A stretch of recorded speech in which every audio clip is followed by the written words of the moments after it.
shit on the villa tonight. Shit on the villa tonight. And you've passed it all on. You've passed it on to a lot of people.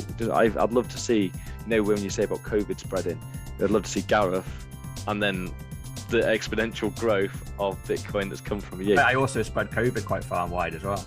yeah, probably. I want at least 2 grannies to my name, at least. We've always joked about buying the blues ground. We would burn that down, admittedly. But maybe, it's on the ash. It's just.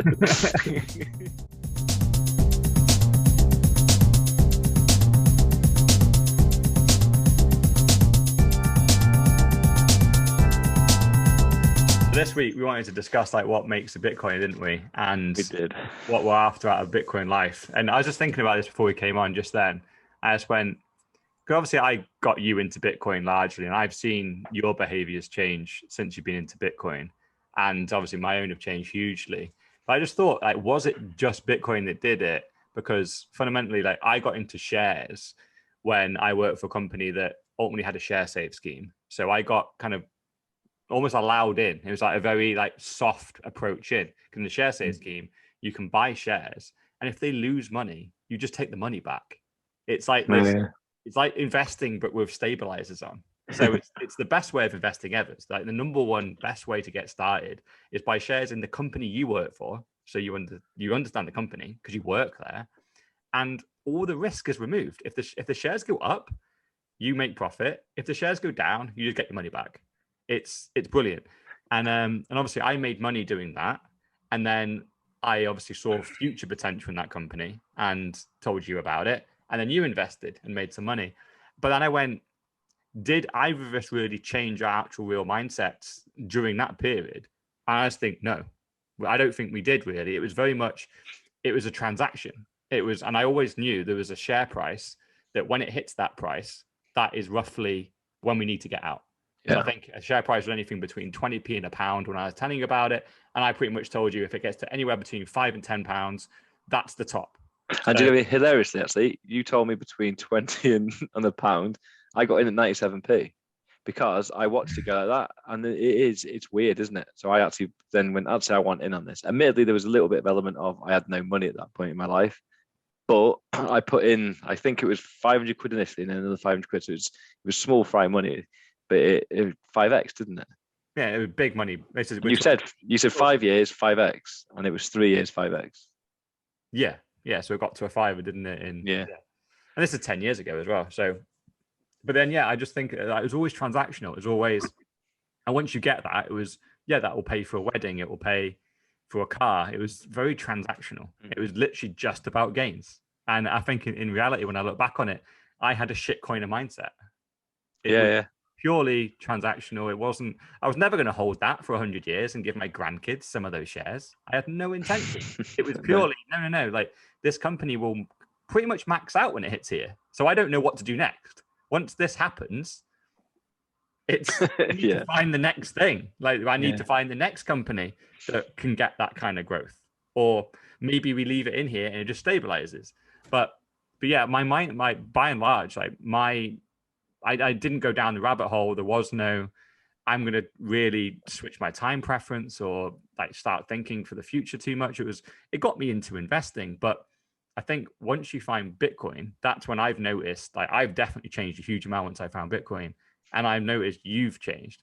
And that's what I think we wanted to just spend this bit of time just talking about going, what have you done? Because obviously you, especially you still work and you work for the NHS, you're not freaking rolling in money, but you've been dollar cost averaging for 3 to 5 years now into Bitcoin.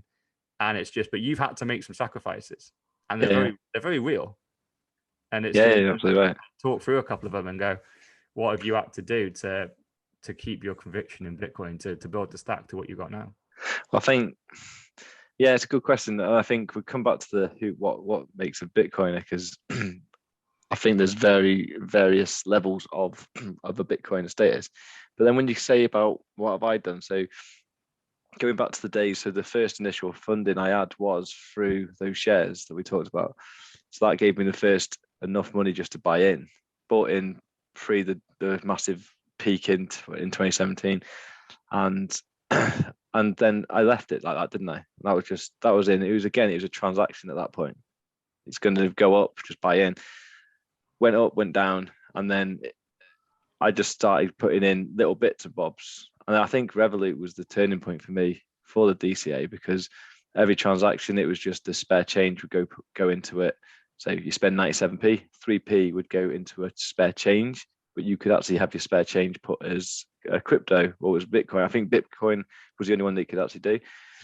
So I was just stocking it up, and I would have like £3 or £4 in there. And then it would go up a bit, and it become £3.50. So it was quite a nice thing. And then you sort of bullied me and made me do a 2 or 3x on whatever the spare chain was, and then told me I was a pussy. And then I did 10x, which is the most expensive thing ever.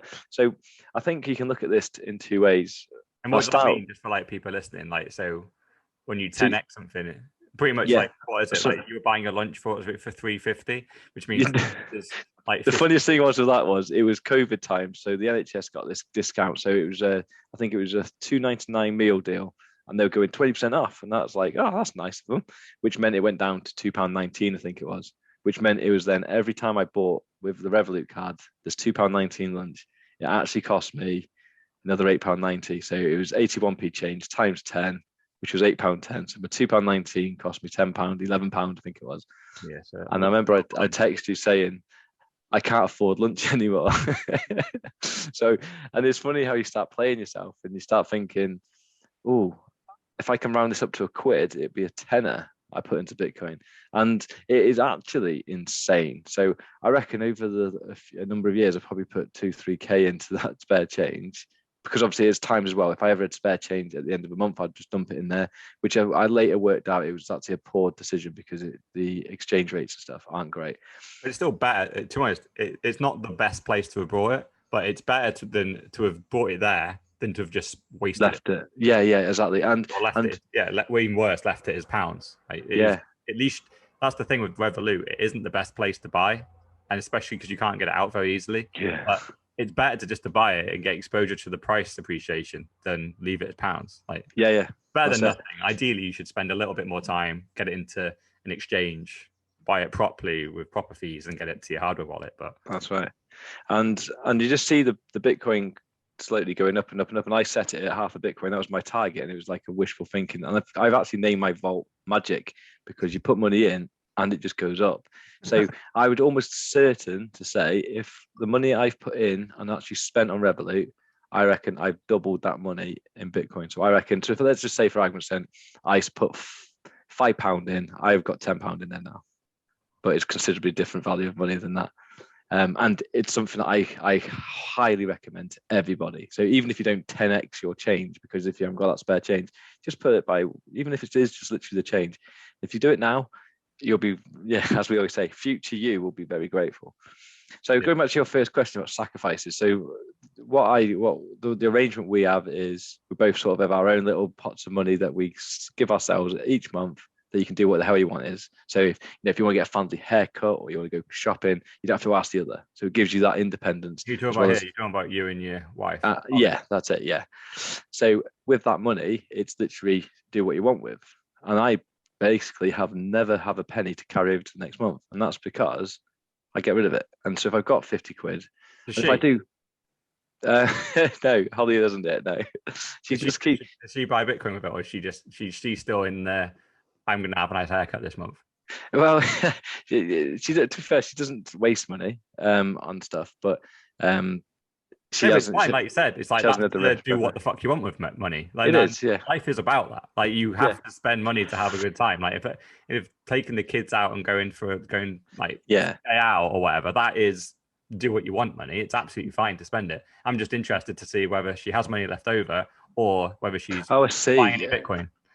Oh no, she's not buying Bitcoin, but she I think because I'm so heavily in, and then obviously going into my second part in a minute, you understand why she doesn't.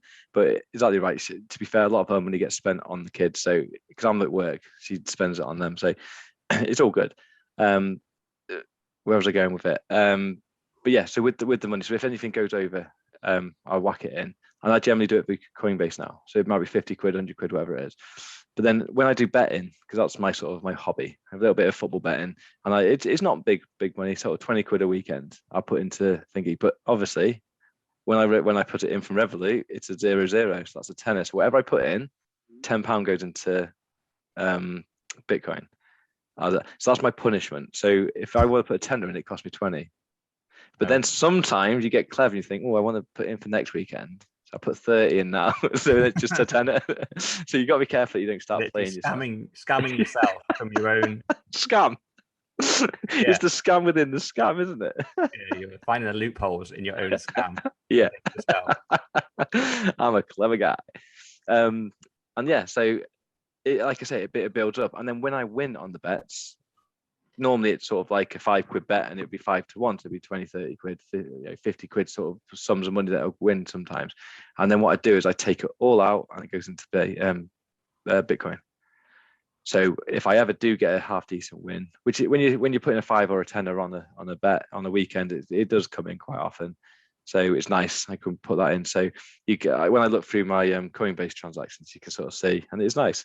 And I then stick it on Blockfolio, and then it's nice to see that 30 quid, 40 quid go up to 35, 40 quid, and you just see it all grow. So that's just like the personal sort of fluttering money away. And that's exactly why the spare change comes in beautifully, because that is the money you just, like you say, just spunk up the wall. It doesn't even matter. Back in the day when I used to go drinking, I would spend 80 quid on a night out. Obviously, I don't do that anymore. So I don't really have much to do with my money. I don't buy many clothes. I've never really have. I don't just unnecessarily purchase things. And I think that's my biggest thing. I've stopped wasting money. And I do sometimes, it's quite funny actually, I sometimes try not to make myself lunch, so I have to buy lunch so I could do spare change. But I think sometimes it's worth just chucking it in. But it is interesting that you start thinking, if we go out for a McDonald's or go to Starbucks or something, I always buy it on Revolut. So it costs me money, but I know it's nice because it's buying Bitcoin. So I'm actually like proud of it. I'm like, it doesn't matter, I had it. Beep. Don't worry about the joint.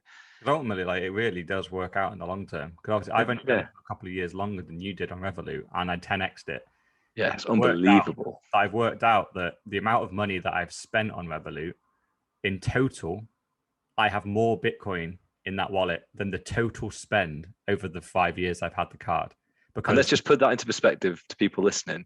You have traveled the world and you've lived 5-star in Vegas, in New York, watching the ultimate UFC and stuff. Yeah. So that just says a lot. And I know the sums of money it's in there, and it's insane, isn't it? It's going to take you about 5 years to take it out at the moment, isn't it? Yeah, and it's like, this is the perfect problem to have. This is proper first world problems, right? I got a load of shit when I said that on one of the pods, and they were like, "Oh my god, I can't believe you said all that. You're complaining it's going to take you loads of years to get Bitcoin out. Like, what a problem that is." And yeah, it's right, but it's something that, like, I don't think people quite comprehend it. Like, this is your spare change jar. Usually, people have a spare change jar. Like, nearly everyone has one in their house. Mm-hmm. And you put your coppers in it. And then you treat yourself with a 20p sometimes, don't you? Yeah, and like, well, I think every like 5 or 10 years, people like crack this thing open, take it down the bank, and maybe there's 100 quid in there, and you're really happy. Like, oh yes, I had 100 quid, £300. This is amazing. Yeah. But like, Revolut you can supercharge that, so you can 10x it. Yeah. So you can, that £100, suddenly you can fast forward that into £1,000 just through like accelerating it. But then you can also put it into Bitcoin, and then that £1,000, if you had that in the like the bear market, it's 10x. So that £1,000 is now worth 10 grand. This is, you've suddenly changed a penny jar from £100 to 10 grand, which is more than most people's savings. Bear that in mind. Yeah, most people will never have 10 grand in their life. Yeah, it's bloody house deposit on spare change. It's just stupid. Yeah, it's such a tiny change, and you don't notice it really, do you? No, it's slightly painful, but like really, like you were relatively like short on money anyway. You weren't like sloshing in cash, and then suddenly you 10x this, and you're getting tenors ripped away from you every other day, and you survive the month, don't you? You realize, I'm like 100 or 150 pounds worse off because I've saved this into Bitcoin this month, but you don't noticeably miss out on anything, do you? No, not at all. Just literally stealing from yourself. Because it's the best thing you can do, I think. Yeah, stealing from yourself to save. I like that. The other thing is, when you look at your bank balance, you accommodate your lifestyle to fit it. So this is why me and Holly do this. We put a set number in, which is quite a small number in fairness, so it keeps you thinking, not to like speculate too much. Because if you've got over £1,000 in your account, it doesn't matter. It doesn't touch it. So and also you get very hardened to a number. So let's say it's £300 is your number. As soon as it goes to 250 to 190, you feel like you haven't got very much money left. But when you think about it, this is just for you to do whatever you want with. So if you start getting in the habit of seeing £500 in there, as soon as it gets to 300, you go, oh my God, I haven't got very much money left. And you get trained. And this is how we're so stupid as humans, or clever as humans, I don't know. But we do get worried about this thing. So that's why as soon as with the money that I spend and it goes on the spare change jar, you start to see it go to 90. You think, oh, better not start spending this lunch, and you bring things back. So you're exactly right. I've never once gone to zero and never missed out. So I don't think anyway, because a lot of your stuff that you say you need is luxury, isn't it?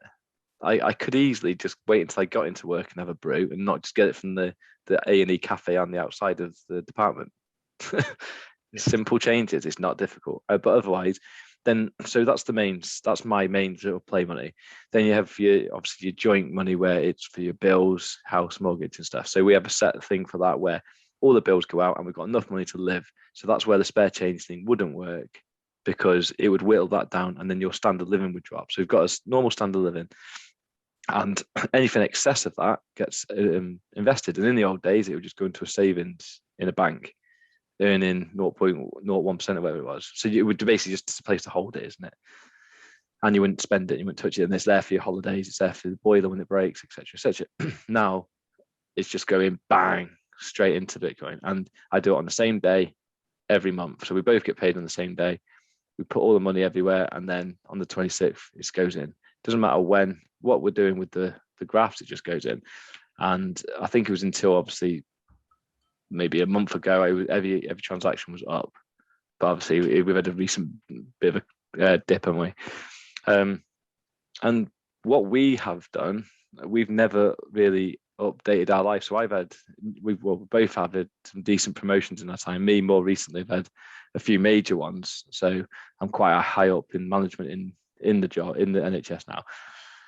But I haven't got a new car. Still sitting with my car. When I was on 16 grand training, I'd my car, which has got a lovely reg plate, which is T Villa, a Seat Ibiza, and it's an 11 plate. I've still got it. It's 10 years old now, and I don't plan to check it in. And you look around the car parks, and everyone's got 21 plates, and it's because buying things like that is so easy. And of course, I could afford to put that on a lease, because that's all everyone does, lease it. But it'd be 500 quid a month.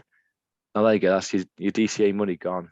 So my plan is, which is moving into where we want to go with this, is have the point where you've got enough held that you can just skim a bit off for your lifestyle to put your life where potentially it could be. Because obviously I could have a slightly bigger house now, I could have a slightly better car, but we've stuck with everything because this isn't the right time. Like we were talking the other day, inflation's killing houses at the moment. People were celebrating that my house got up like 80 grand, I think. Great, but when we want to upgrade it, it's gone up 200 grand or whatever, if you understand an equivalent area of an equivalent house. So it's not the time to do any of that. So the time is where we are now. We're in that golden era where it's the 80s house price. Buy as many houses in the 80s, you're going to make millions, well, hundreds of thousands of pounds. Now it's the time just to get in, hodl, and buy. Who cares about everything about the graphs? Because in effect, it's irrelevant. These pricing is, for me, it's not even in the comprehension of selling. Bitcoin, yeah. So just get in with Bitcoin now, and the graphs for me are completely irrelevant. Whilst I do check them like 50,000 times a day, it's just for interest. The numbers are so low that I wouldn't even consider even skimming anything at the moment. Right. And because of the nature of the way that we've got the strategy to build in this part, we don't need that money. If that money, if somebody ended up hacking into Satoshi's code and deleted it, I would still be able to live the life I'm living today. Mm-hmm. My future life in my brain, that we've discussed many a time, would not happen. But my daily living is not going to change. So, and I think that's the safe way to do these sort of things. And going back to where you want to go in the future, well, we know what's going to happen with the price when it gets adopted into major currency, which we're already seeing happen. And I heard how excited you were yesterday about, the plan being first wave was the normal public got excited in 2017 and all FOMO'd in. And then this cycle, we started to see some companies FOMOing in. And now we've got a country just done it. And El Salvador, obviously making it their legitimate currency of the Bitcoin standard. It's quite insane. And the price is not reflected in it yet. So it shows that the adoption is still miles off, absolutely miles off. And it's so exciting. I just think that people listening just need to take a bit of a leap of faith and just start getting in, but get in small. Don't go silly and do the 10K jump ins and stuff like that, because that's when it does hurt you, because then you do need the money. And you can jump in with both feet into the educational part and then just go in financially as and when you think you can handle it. Because that's the thing, because it's you couldn't have done the amount of money you have in now. The only reason it was even possible is because you've done it over years, years and years and years, and then that suddenly, and everyone thinks I'm never going to get the amount of money into Bitcoin that I need to be able to retire. And to a certain extent, you might even be right, but it's insane to leave, go, oh, I can only get £1,000 in, for example, over 2 years because I can only afford £50 a month. So I'm only going to get £1,000 in over a 2-year period. And you go, okay, but you might 100x that money. So you're going to turn that £1,000 into 100,000. Oh, it's not enough. I can't retire on that. Exactly. Yeah. You're turning down £99,000 worth of returns there, and also protecting that 1,000. Well, not only are you protecting 1,000 from going down to 900 to 800 to 700 over the next 20 years, you're increasing the spending power to 100K. And because that's not enough to buy your mansion with a swimming pool, you're turning your nose up at it and going, I'll do something else. I'd rather buy 1,000 lottery tickets. And it's just such poor decision making, that because that £1,000 of lottery tickets is 99.99999% chance going to zero, which all the other get rich quick schemes on Instagram and Facebook will also do. Whereas you have Bitcoin here, which worst case scenario, I would say for the next 5 years, you're going to 10x the value. And in reality, once you do the 10x, you're not going to want to sell, because at that point during a 5-year period, it's why I always trick people into coming in for 5 years, because during that time, with a sizable investment into Bitcoin, you will read, you will listen, you will start educating yourself, and you'll realize Bitcoin's the future. And you will just continue to stack on top of stack and stack and stack. And everyone will have that plan to when they're going to exit. But the closer you get to it, the less you want to. I had personal numbers back from 2017 when I did take some out to leave the day job. I then set another number to go, this is when I get out. The next chunk to set my life up to the next level. I doubled that number about 6 months ago. I have not touched a thing. It's just this is just getting started, and I don't want to sell any of my sats to Elon Musk, and he's buying right now. I'm like, he doesn't get them yet. He gets them at $1 million a coin, at least. Not yet. That's it, yeah. And when we get to 1 million, I'm going to be like, no, 10 million a coin. And well, interestingly, so I think one of the things you sort of alluded to then it was something you talked to me about before, about the the 2 monkeys that were in the cage, and you feed one grape. So I'm going to put it into the human perspective first. So I could have done the same thing as what you said. So you were in before me, and you got in, I don't know, it's probably it's about a third, if not half the price of when I would have started. Yeah, that'd been about right. And well, to be honest, it's probably not you as a good example, but now look at you. So you've retired, you've got yourself set up. So people looking in now go, oh, its price is 25K. If I put in 10 grand now, it's not even half a Bitcoin. What's the point? Because even if it goes up to 250K, it's only going to do the 10x. So, and that's the point, isn't it? It's because you've got retired, but I can't retire. But if I was to put 10K into an ISA that was going to guarantee you 250K, you're going to do it, aren't you? Because why wouldn't you? Even if it said in 30 years' time, this would be the equivalent money of whatever it is now, then. So let's say it'd be 500k in those days. It'd be 500k if you put 10k in now, but leave it for 30 years. You'd all do it. Yeah. But because 10k into an ISA right now for 30 years, I think you better get about 11k back. yes, outlay, and yes, it'd be worth about 2k in our money now, and that's the incredible thing. And because of the Bitcoin millionaires and all those 18-year-olds that smashed it on all those shit coins in 2017, everyone wants to do the next boom, and all they're gonna. But the thing is, there is no new Bitcoin. Like, we've missed. We missed the 80s. We've basically just met with recession, haven't we, in our lifetime? But this is the golden nugget here. But people have seen other people and want to compare, and I think it's human behavior. But talk about that monkey story, just to put it into perspective. Yeah, so it's exactly this. It's the whole concept of fairness, and we think that, and if you don't think something is fair, then you will actually like have a worse experience purely because you think something isn't fair. So you will actually knowingly hurt yourself. And that's what these two monkeys do. So the two monkeys, they have to walk over, they have to put a stone on a little block. And if they put the stone on the block, they get a little beep, and then they get a nut through the cage. So the two monkeys are next to each other. They can see themselves doing it. They get their little rock, they put it on a little spot, beep goes off. The scientist gives the two monkeys a peanut, and they eat it.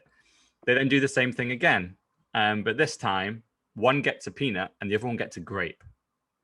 And the monkey that gets the peanut, like, looks at his peanut, looks across. He's like, hold on. And he just puts it down and just goes, I'm just going to do that again. And he gets his stone and he puts it on the thing. It beeps. The other monkey does the same. He gets a grape again. This guy gets a peanut again. This time he realizes it wasn't a mistake. He's being shortchanged. He's doing the same amount of work as the guy next door.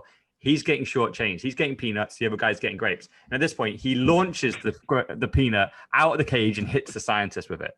So what before was perfectly good payment for that task, and he was perfectly content because he was making sure we're both getting the same. The second the other guy got something more, even though he was doing the same amount of work, the concept of fairness even exists in monkeys, and you will throw away the food that you get. You'd rather have nothing than let that scientist think he's getting away with shortchanging you. And that's exactly the concept like you've got with Bitcoin there, where I'm kind of in the cage next to you and bought a load of Bitcoin and Satoshis for a cheaper price than you, having done no extra work. I was just earlier. Mm-hmm. So you can sit in the other cage and go, are you going to throw your Satoshis back? Or are you going to buy them and get less? You are going to get less. But if you don't do it today, then tomorrow you're going to get even less. And next year, even less. And if in 10 years, you'll get even less. So it's, yes, life is not fair. Like, did I do anything special? Like, not really. But that's the thing. I grew up in the property boom. The people before me that all bought 10 houses for 20 grand a pop and all selling them for 400 grand a pop, did they do anything better than me that I could have done if I had been 30, 50 years earlier than when I got born? No, all they did was be born 50 years earlier than me, and they were all millionaires. And I remember growing up in that world, resenting it, going, fuck those guys. How the hell are they all millionaires just by buying houses that were super cheap? And now now an average house price of 250, 300 grand. Now an average person can't buy 4 or 5 of those unless you're already a millionaire. So whereas before you only needed like 100 grand and you could buy 5 houses, and that was quite an obtainable amount of money, with some debt, and build it up and then pay that off over 20 years. And then suddenly when you get into your 50s and 60s, you're automatically a millionaire because the value of the houses go from 100k to 2 million, and you've made it. Well, this is this generation. This is we reinvented money, and you only reinvent money once every 500 years. So this is even rarer than property. So this is it. And we're not at the top of the market at all. We're in that boom from like the average house price being 20k to 250 where we are today. I would say we're from the 20, we probably just about hit 50. And so we've got all that path to go from 50 to 250. So the price is already double, if not higher than what it was, but it's still got a hell of a long way to go.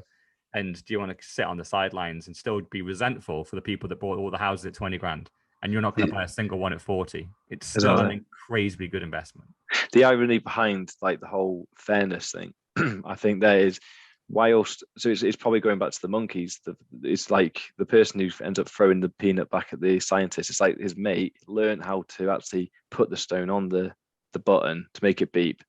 Like you've learned how to do Bitcoin from such a infancy of the concept, even to actually working it out, to securing it, to believing in it, to be fair, then you've passed that on, which is the unique thing about Bitcoin is they pass on their information, and you've passed it all on. You've passed it on to a lot of people. I'd love to see, when you say about COVID spreading, I'd love to see Gareth, and then the exponential growth of Bitcoin that's come from you. I also spread COVID quite far and wide as well.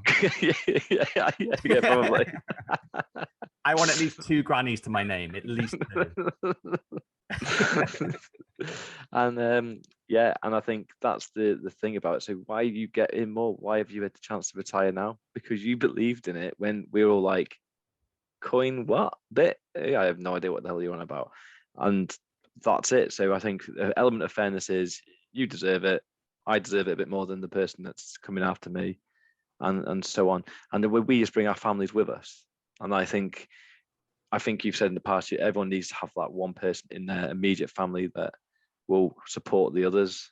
And if everyone can do that to their level, then that's the way you sort of self bank or whatever, self-sovereign your family, don't you? Yeah. People don't like the phrase, but you do buy Bitcoin at the price you deserve. Yeah, I think that's a real good motto. Especially now, because everyone has heard of it now. Like even back in 2017, most people had heard of it, but then I think you start to hear it. The price is going up so fast, then comes down so fast. I think that does scare people off. So I can understand why people didn't want to touch it. But we've had 4 years of relatively flat price action, largely down, and then the last year we've gone hugely up again. But everyone has heard about it now. There's no excuse to not have gone, what is this? And yeah, it's the people that are curious and want to qualify it and verify it. And then it's all about then your behaviors when it comes to money. If you're bad with money, and I do see a general kind of attitude where if you're bad with money, it's almost like a badge of honor. Like people aren't ashamed to tell you they're bad with money. They're like, oh yeah, I get money, I spend it. I'm really bad. No, you're right. Hey, that's awful. That's really bad. Like, because that means you're going to be working to your 70, because you're literally admitting you don't have the ability to save and have that self-control. And the second you get a pay rise, you're just going to spend the pay rise instantly. You're always going to just keep expanding your life, cost of living to however much you earn. And it's a really sad way to live, because the most of the items you buy on a monthly basis, they're not going to be around in 5 years. Most of them just get old, get tatty, and you throw them away. It's appreciate, and invest it. Like you will, that money that you don't even notice you spent in 5-10 years will be a noticeable amount of money that can change your life. And it could. The way I always to look at it as well was, how many years do I need of worth of money? So every time I'm saving money, I'm like, that's another 2 months I don't need to work. Like that's how I used to denominate it in. And that's so powerful, I think. That's when time. You consider how much, buy time. Exactly. That's what I was doing. I'm buying my life back. I almost saw like work as a prison sentence. And the more money I could save, the shorter my sentences. So why would and the irony behind it is you loved your job, didn't you? Fair. You absolutely excelled in what you did. So you talk like you hated it, but you were absolutely dedicated to the core. And that was, you always said it was going to give you a heart attack. It was that or poker that would give you the heart attack. No, it's Bitcoin price gives me the heart attack. It does, yeah. Well, the interesting thing as well, sometimes I want to clarify here, is I've talked about not having to flitter and flutter your cash away. But what I don't do is I don't skimp on lifestyle either. So we still have holidays, like we're going away in a couple of weeks. Like we're still doing that. We're making sure the kids go to nursery, they go to all the activity camps they can. I've just got Harry doing athletics. Jesse and Harry have got all the toys they could possibly ever want. So we don't live in poverty to fund this. So if, like, I go back to the whole point of, if it goes to zero and the last 5 years have been pointless, then I won't regret a thing. What I would regret is not going in now, because I could never look back. And I used to say to you, I'm not going to come and visit you on your yacht. I want to be in my little speedboat next to your yacht. You can be the boat inside my boat. Yeah, that's it. I didn't want to just use your swimming pool. I didn't want to clean your swimming pool. I wanted to be jumping in and actually using it. That's it.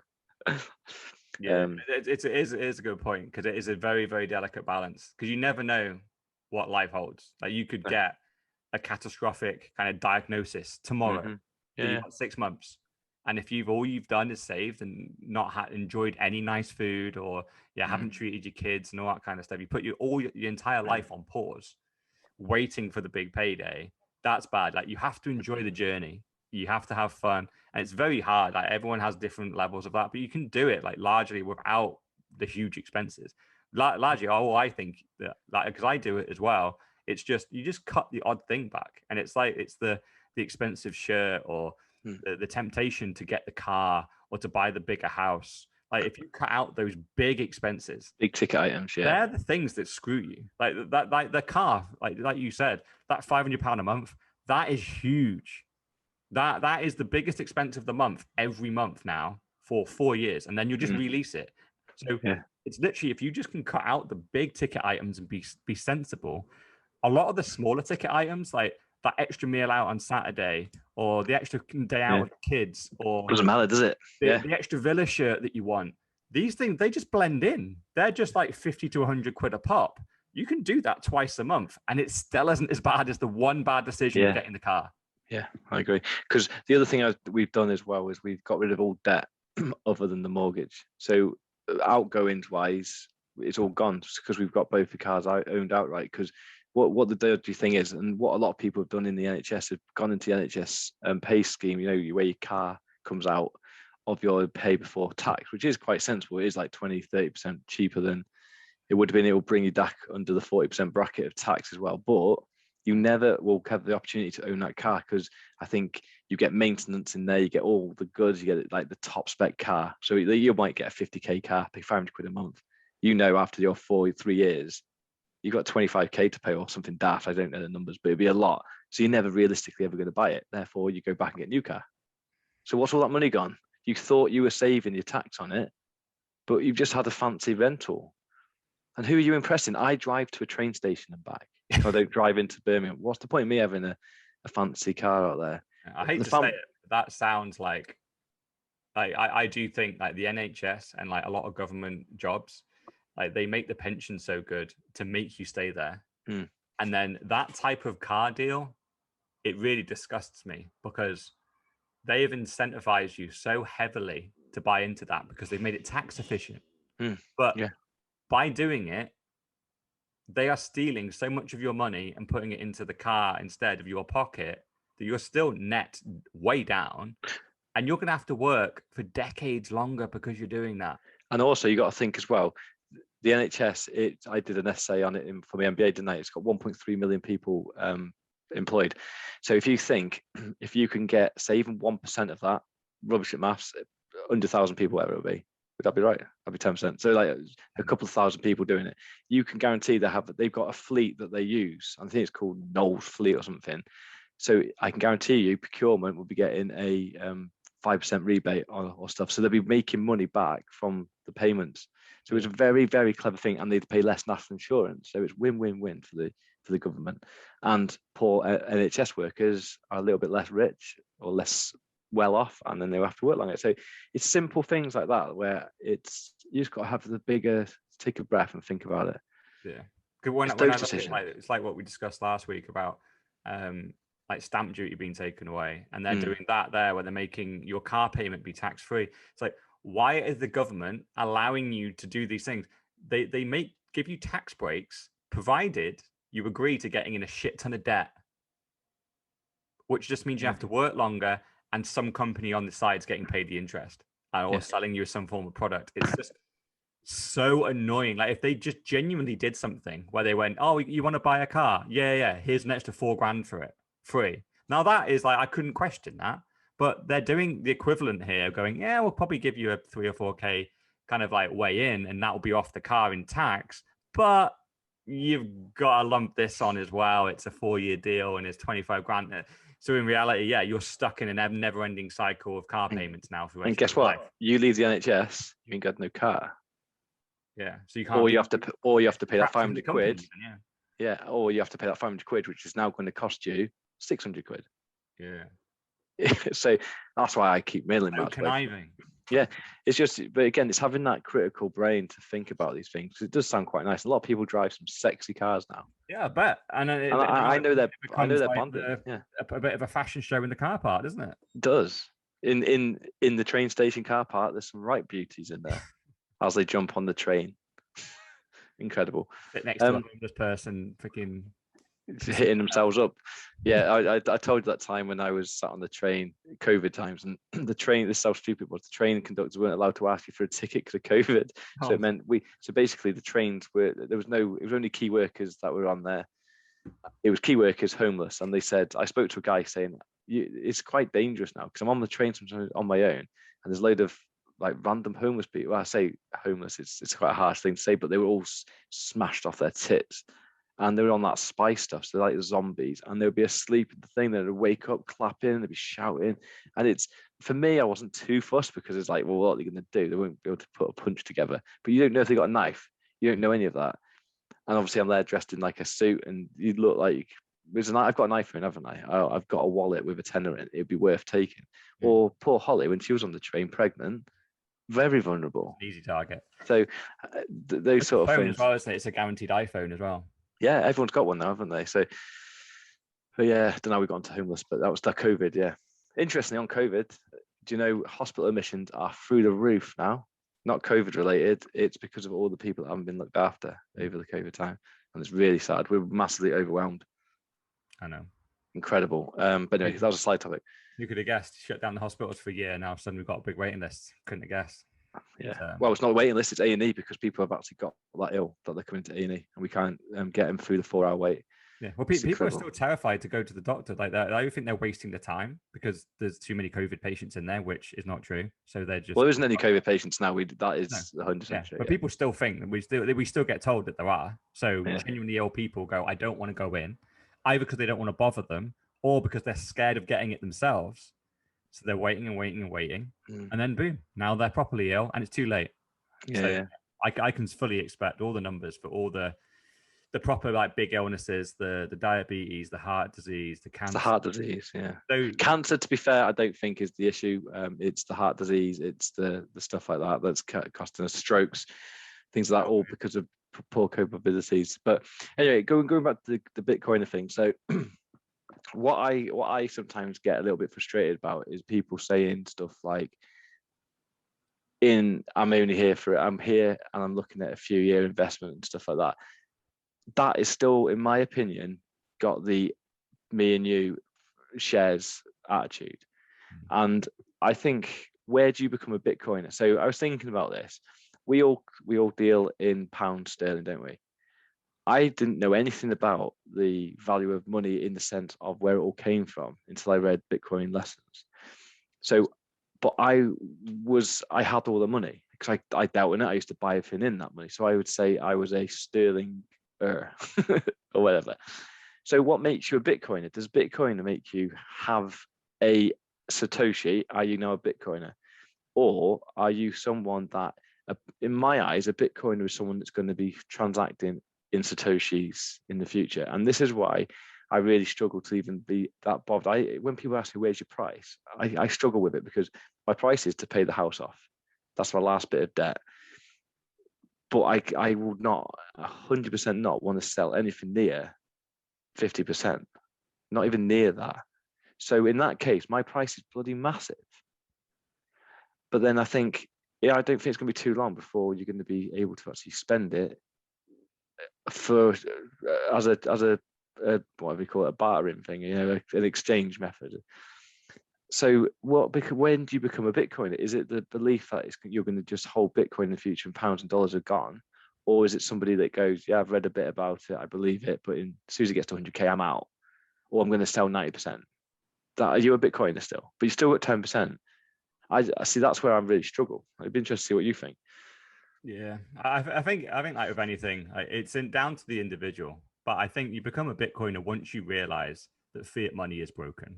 and the only reason you ever hold any of it and would convert your Bitcoin into it is purely to sort your life out. And you just have whatever the things you want in your personal life, and they can be very modest, or they could be, I want yachts and freaking gold watches all over the place. Doesn't matter. So the two people can have different prices, and I think it also depends how old you are. So because if you're 60, then yeah, you're going to have, like, depending on where hyper Bitcoinization comes and where the price goes, even who knows, like the risk of the diagnosis is even sooner for you. So I think provided, like, I think it's more like a mental state of, provided you understand fiat is trash and Bitcoin is the future and going to be the Bitcoin standard, and you're just desperate to try and help out your family and your future generations as much as you can with passing on some Satoshis. Now, on that way, depending on how old you are, depending on how much money you have, at some point you need to spend things in real life. You need to eat food. You need to pay for your housing in some shape or form. You need to buy goods and freaking clothes and a car. You need all these things just to live. So selling your Bitcoin, and especially, like, to a certain extent, like, I'm nearly now 100% in. I had some shares in Tesla and Amazon. I still have the Amazon ones, but the Tesla ones now went into Bitcoin. So it's getting to a point where I am going to run out of non-Bitcoin value. So if I just want to buy dinner, I'm going to have to buy Bitcoin, and they won't accept Bitcoin by and large. So I'm going to have to sell a bit. So does that mean I'm not a Bitcoiner anymore? It's like, well, no. It's just like, if anything, once you're all in, like, you haven't got anything else left to sell. So I don't have a big enough income really at the moment, so I need to potentially try and so it'd be interesting, because I have been thinking about that, about once the time comes where I run out of money and other investments to sell to fund a lifestyle, what do I do? Because I just feel pain thinking, oh my God, I have to send. No, Bitcoin only goes one way. It goes into my ledger. I never send it back out. And I hate the fact that I did it in 2017, and I finally managed to get that stack up and over that number, and I've undone that mistake.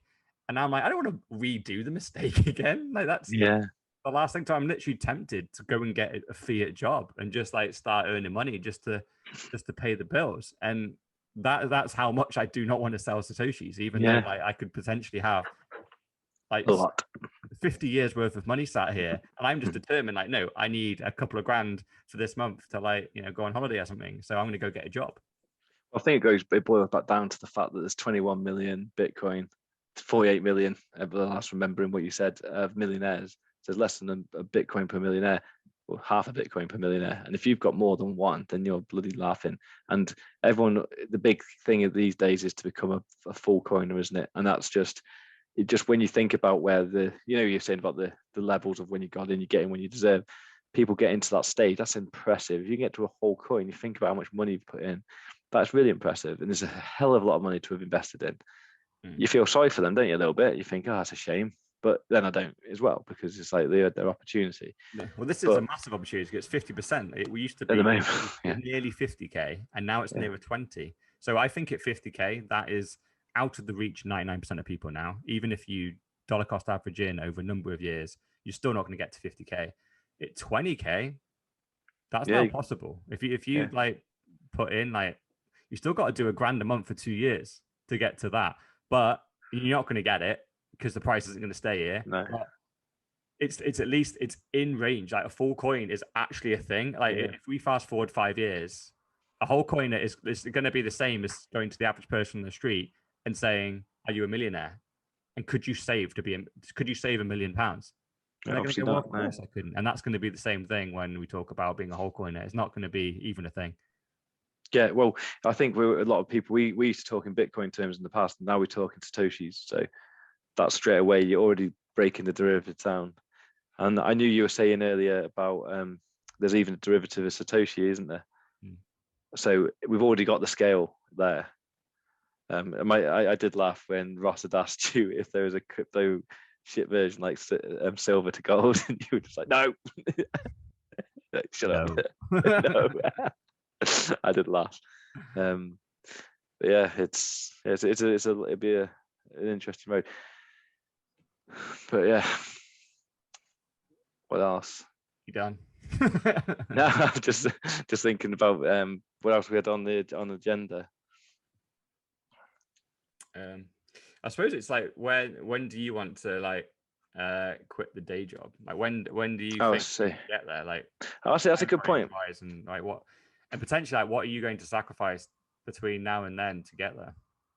Okay, so for me, I'm full in as well. So I'm doing both. I'm all in financially on the Bitcoin side, but then I'm similarly all in on the career. So I really have got high ambition to try and change the NHS slightly. And I'm doing some good tweaks as I'm going. I'm getting into positions where eventually I can influence things. And I'm more than happy to stay on this road for a few years. And I've said my aim is 40. So well, I said 39. So that's the next halving after that one.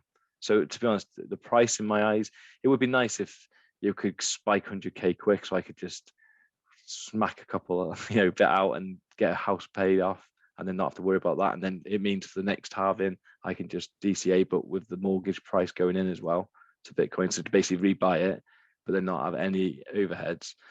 That would be nice, but concentrate on getting a decent job and almost not worrying too much about trying to retire, because when you say retire, it's like it's not for you. It was just you retire. For me, I've obviously got Holly, so there's no point in me retiring if she hasn't, because it's our money. So we both need to. So that's straight away 2 people worth of retirement, and then you got 2 kids who we're going to need. Could send her to the factory.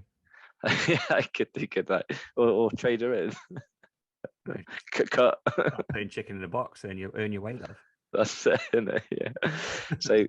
So yeah, that's the thing. So the retirement is what number do you put on retirement? That's the hard thing, isn't it? With you retired, but you knew you only had probably 10 years of retirement. But you've got a different brain to a lot. You're an entrepreneur. You've created quite a lot, even in your small time of being out of work, and you're heavily in Bitcoin. So you're probably never going to ever worry about it. But if you aren't in as deep as you're going to need a lot of money to retire. Therefore, you need to keep stacking. And that's all my aim is to keep earning as much. I'm even trying to contemplate getting out of the so-called amazing pension scheme to the NHS, because as much as amazing it is, if money's not going to be there when I'm 70, when it's already 67 pension age, it's going to be 72 probably by the time I get there. And I'm putting like 12 and a half. 72. You're dead then. Exactly, and it's 12.5% of the wages going straight into that. Yeah, they match it with 20% more going in, so it is good. It is good, but the thing is, if I'm not going to get to 72, it's the same thing as the car thing. It sounds good on paper. Yeah, but if it's not going to exist in the end of it, which if you might die, there's so many things can happen in the next 40 years. That's incredible, isn't it? 40 years of paying that. So that's what I'm going to. So that's probably the big sacrifice I'm going to do, or the big life decision. Get up there. That's probably going to be another. Because obviously it means I'll be paying more tax, because it's tax relief on it, isn't it? So probably back yourself, don't you? It's like back yourself, indeed. Take the money, and just like, are you going to? This is the whole thing. Like, if you once you get out of the mindset of, oh, I'm bad with money, because the only reason people have pensions is because they completely offload the responsibility of having money in your old age to the government and go, I need to give you 12.5% of my own money, like kids do to their parents, and give their pocket money to them, go hide it because I want something big at Christmas and I can't be trusted to not spend it on sweets. So hide it from me and then get that £100 out at Christmas and get me a big present. That's what I want. And it's like doing that, but as an adult, and giving it to the government and going, and the government go, don't worry, hopefully it'll be here in 50 years' time when you retire. Maybe it will, maybe it won't. Depends if the stock market's broken. Depends if our currency's hyperinflated in that time. Who knows? We might want to steal all this pension and go to war with someone. We don't know, but hopefully we don't. And just take control of that yourself. It really angers me how many intelligent people offload this decision purely because of a couple of tax breaks. I'm like, the pension funds perform so badly. Just take that money yourself, invest it yourself in whatever, and freaking own your own money. Have control over it. And yeah, you pay a bit of extra tax on it. Who cares? You pay tax on it once it comes out at the other end when you're 72 anyway. It's just, I think the thing that's good so about annoying. a pension in the way it's sold is you put 12.5% in, they put 20.5% in, so it ends up being 37.5% or whatever it is, or 32.5% goes in, and it is quite a nice amount of money. But then you've got to think of what the Well, value if of you do money is it going to in be. most companies, I don't know the NHS, but most companies, that percent they have to put in, you don't have to put zero. You can put zero in, you can even put it. That's what So I this used to do. this is the I put trouble. zero in. The company put 10 in or something. I think it Yeah, wasn't 10, it was like 7. But they put their 7% in and they go, oh, you can match it if you want. I was like, do I have to? Can I just put zero in? They're like, no one's asked this. I'm like, well, I'm asking it. And they went, oh, actually, yeah, you can put zero in. I'm like, brilliant. Thanks yeah. for the free money. I'll take the 7% pay rise, but you're not getting a penny from me. Because and Yeah, now the only money again, and I just written it off. I have a chunk of money in a pension. I just can't touch it. No one will give it to me. I'm like, I want that money. I want to invest it in what I believe in. And they're can't. like, you can change funds. I'm like, okay, list the funds I can put it into. Oh, they're different levels of risk. And I'm like, well, I want it in the highest risk one. They're like, oh, you're already in that one. I'm like, yeah, but the highest risk for you is like 3%. Like, I want bad fucking 60% ups and downs every day, please. Like, oh, we don't do that. I'm like, well, Yeah, give me well, my money. I, And they're I like, they think won't give it me. They're like, it's illegal. I'm like, I'll pay the tax. Whatever the tax is, take half of it. I just want the other half. I can guarantee if I have the half that's left, I will 10x that in the next 10 years. You will just leave it the same. And they were like, you can't have it. It's illegal. yeah, it's mad, isn't it? Like, Because it's not my money then until I'm 72. Like, what the fuck? So I've just written it off. I'm like, I'll be dead by 72. I'm not getting there. I know I'm not getting there. I inquired about doing that, putting nothing in, and for the NHS scheme, they won't let you. But it depends who I'm speaking to, doesn't it? So I may really ask, but yeah. The other thing that you Scammers. get, the other good thing you do get with the NHS is if I was to die whilst I was working in the pension scheme, you get so many years worth of salary for your wife. So that is it's like a life insurance. But I've got life insurance anyway. So. It's just crazy that everything we're talking about here is like, yeah, you get money, but in exchange for debt, or you get money Exchange for death. when you're really dead and really nearly dead, or you get a load or more money when you actually are dead. You're like, can I have any money when I'm actually fit and healthy, please? Oh, no, we don't have any deals for that. No, it's a really good point. So, and then the other thing you were saying about how am I going to get to the point of having enough? And for me, I've got one strategy, and that's DCA. But the thing is, where else are you going to get what about your influence? expenses and stuff? Like, is there anything like you have like seen Uh, in the car and the house? okay. Any Yeah, pressure from like the missus around expenses? I think the main one is the type of holiday we go for. The thing is, we're really happy with just where we are. It doesn't matter where we are; it's who we're with. So we're not, well, we haven't upped that at all. So we're doing a Premier Inn hop-in holiday, which is beautiful prices. We're going to some decent places. We're going to like New Forest, Isle of Wight, and then to Bournemouth, all on Premier Inns because you know what you're getting. It was like 40 quid a night. It's they're decent, aren't they, in these places? If you go to a hotel, you're talking 200 quid in Bournemouth. So why wouldn't you? And it suits all four of us can go there because the equivalent holiday that we had last year or the year before is 3 times more expensive this year than what it was. And no one's going away, are they? So Yeah, we went to Newquay in the past, went to those like static home things, like Pine Lodges. That was instead of being 400 quid, it was like 1,200. You're like, what? Same bloody, literally, it'd be the same thing in the sold same out, park. aren't they? No one can go away. Yeah, so crazy. Other things than that, it's never really had that much of a flamboyant life anyway, to be honest. But I think the main thing is probably the debt. It's just reducing the debt because I think the easy option is to upgrade cars. I think cars is the biggest money spunk around. But other than that, lockdown for me has been beautiful because it meant that we weren't traveling around, so all the petrol money was just going into Bitcoin. But again, it's small money, but it adds up over time. But the other thing is, as well, making sure by working hard in a job, it means that you don't ever have to look at that stash of Satoshis to take out. I think that's the key as well. Not having to worry about, oh, I need an extension. And that's the other thing as well. The thing for Holly, she would love a bigger house. Because we've got a 3-bedroom house, but you think, oh, it'd be nice to have a little play area for them so they can just be in one room. But then you think, so that'd be a 4-bedroom house. And then it's like you're in the world of debt again. You're going back to some surveys. You're going to have to get new furniture. You have to probably get the garden made look a bit prettier. You're like we did some nice things in our lounge. We're putting out a fake wall with the nice fire and all that in. So we have put money into the house because it is important. It's your living home, isn't it? It's where you live. So you got to put some money in, but we haven't got an extension. I could have done the garden. Everyone in my estate's doing the gardens up. It's just like the thing to do. That's wasted money. I got 2 kids, 2 boys. They want to play football. They want to be in a rockery or in a pond, do they? Well, they might want to be in the pond actually. I might get them a pond. But yeah, that's for me. And then the other thing with working like I am, I get quite a lot of stuff part of that. So I'm doing an MBA as well. That's again keeping plan A ticking along nicely to give me that next bump, because the plan will be, if I don't get the next major break in the NHS, will be to move into the private sector and go quite high. I'd aim to go quite high up in the company and do something similar. Who knows what that might be. And then that'll give more money again to keep pumping into Bitcoin. But the irony behind it is the money in those 4 years' time, even if I'm on, say, that's 150K, I'm having $3,000 to put into Bitcoin. It'd probably be only the equivalent of putting 300 quid in now anyway. So it's it doesn't really matter what I do now, as long as I just keep ticking along. I think that's the key. Every month put in, or every day put in, just a little bit, and don't get too scared of the price jumps.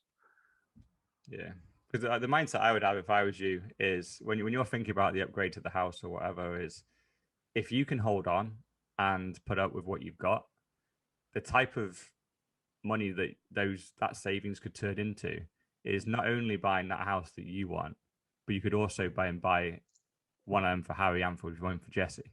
And it's the generational wealth is what we're talking about here. And it's about the time preference. It's like, can you hold on enough to be able to, and we're not talking 5 years here, we're talking 10, 20, 30 years. Because in that time, Harry's going to be at the point where he's probably going to be married and have a kid. And wouldn't it be great if you could just be sat there and go, I'd like to have the option to go, you know what, just in case, depending on how his life's gone, I could just jump you straight up to the 4-bed if I want. Like, maybe he doesn't deserve it. Maybe he's a sport little brat. But it wouldn't be nice to have the option. And you must have seen him today. That's what we're talking about, I think. And they're the things I think about all the time. Whenever I'm going to buy something, I always do think, in 10, 20 years' time, this could change one of my grandkids' lives. When you're 70, wouldn't it be great to even be thinking your grandkid, he wants to go to university or whatever, and university's $100,000 a year or something. I don't know. It's like going to be crazy by then. And go, you know what? I'll shout it. I can put you through, because when I was 30, I saved some money here. And I took a sacrifice.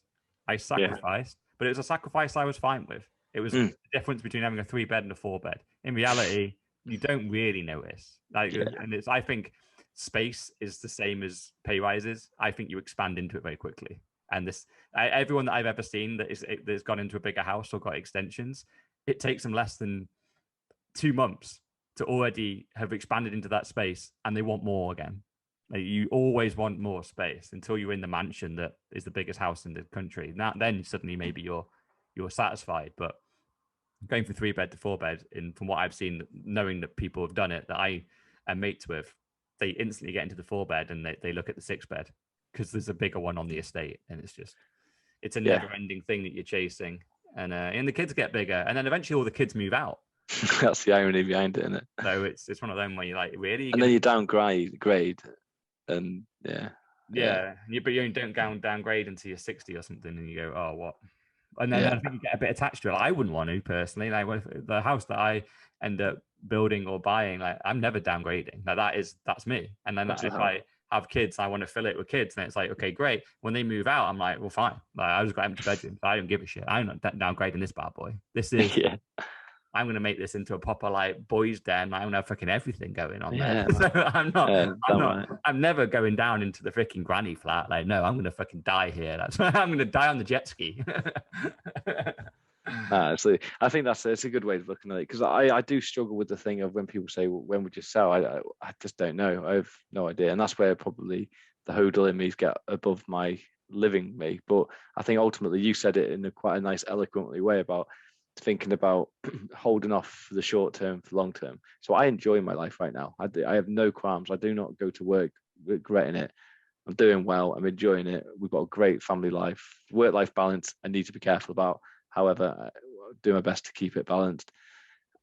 I think I can see a bright and rosy future. It's just you sacrifice is what you're doing. My sacrifice I'm giving is not really lifestyle. It's more working hard on work, and doing that MBA in behind the scenes is to help build that foundation. Yeah, but it's great anyway. It's all self-improvement, like especially like the business MBA you're doing now. Like that's the work that it took me 10 years to figure a lot of that out, like in practice. I never did the theory, but it's great stuff to have. Like that will help you in everything. Like just because the other thing is as well, budget, everything. Yeah, when it comes to things like when you retire. So realistically, when people think that, you think of the old people just sit and watch daytime TV and play golf a bit. But if you're retiring young, people go, "Oh, I need to work to what do I do if I wouldn't have anything to do?" Well, that's a little rubbish. What you end up doing realistically, and a great quote from Mr. David Green is, "Money makes money," and it's so true. When you've got that stash of cash behind you, you can then start investing, lumping it into different things. You can even. I've got quite a dream with you to set up a little business to run for fun. We've always joked about buying the blues ground. We would burn that down, admittedly, but maybe. Based on the ash, it's just.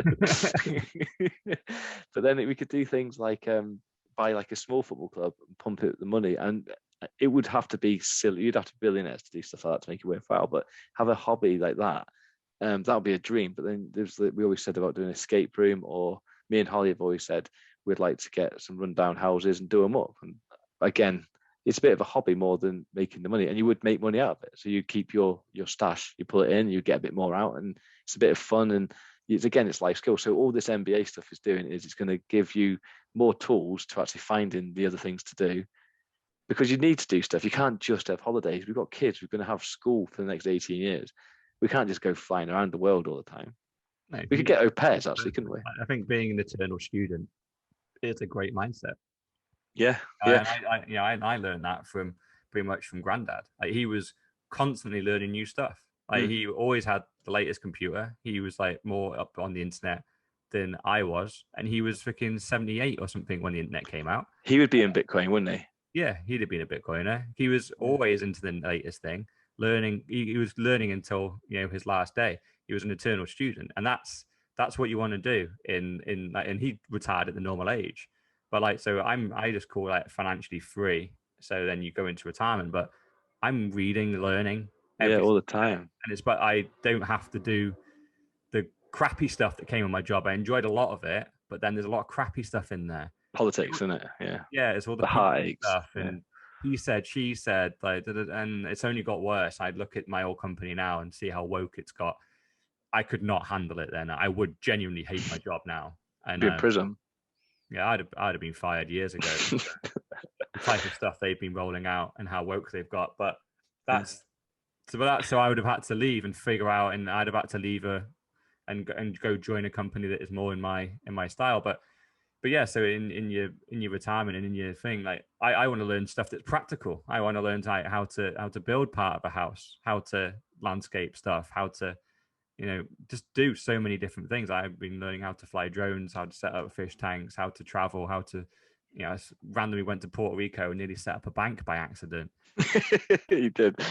So learn Spanish, whilst I was there. It's there's so many things to learn. The world is so big and so so much to learn. And you don't realize how in prison you are when in your 9 to 5, Monday to Friday. Once you just get on a plane and you go somewhere, it's just amazing. It really is. I know people get super oh, traveling changed me. Yeah, man. No, but genuinely, just getting out of the day-to-day grind will change you. Just don't even have to get on a plane, actually. Stay where you are and don't go to work. But then the world's open. Obviously with lockdown, if everything's closed, it doesn't really work. But if you actually go out and just go, what hobbies do you like? Just go start doing them. You'll meet people there.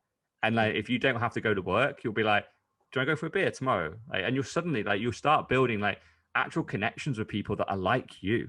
Mm-hmm. They're not just your mates that sat next to you in work or they were in the same class at you at school, which in reality, they're friends from the situation.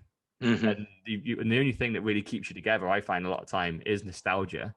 Whereas when you go to places that you really enjoy, and like, so when I went skydiving and qualified there, everyone I met there was freaking crazy and a little bit like me. And I go into a Bitcoin event and there's only 50 people there. I get along with 49 of them because they're all a bit like me, and you wouldn't be there otherwise. Yeah, And totally. these are the people that you make lifetime connections with, and they're the kind of things that you should spend your life trying to do and get better at that. And whenever I go into the skydiving world or Bitcoin world, I feel stupid. I know the least in the room nearly every time. I'm the least experienced and know the least, and it's great because now every single person I speak to, I learn. As opposed to staying in your comfort zone, the same people you sat next to when you were 8, and and fundamentally you get into a life of being in the rut, I think. And then you just wait until you're 65. It's a daily grind, isn't it? But it's something interesting which I think we can talk on the next pod is when it comes to doing that sell to sort of fund your life, do it in the most appropriate place. And I know something we've talked about is moving to Portugal and taking the kids there for a few years. El Salvador. I know, or El Salvador more recently. So this is the sort of thing we're thinking of doing. So when they hit 40, it really would be disrupting the kids' schooling. However, it might be pretty cool, wouldn't it? It would probably shape them quite nicely. But yeah, that's something just to consider about. Yeah, sweet. Well, I know my next holiday, it's in El Salvador. I'm going to genuinely go and check it out. I've never heard of El Salvador before. I think it's a little bit like Puerto Rico, but my next holiday is El Salvador. I want to go see and seriously consider what it'd be like living there, because this is one of these things. This is like the best protest. Like, I don't believe voting does anything.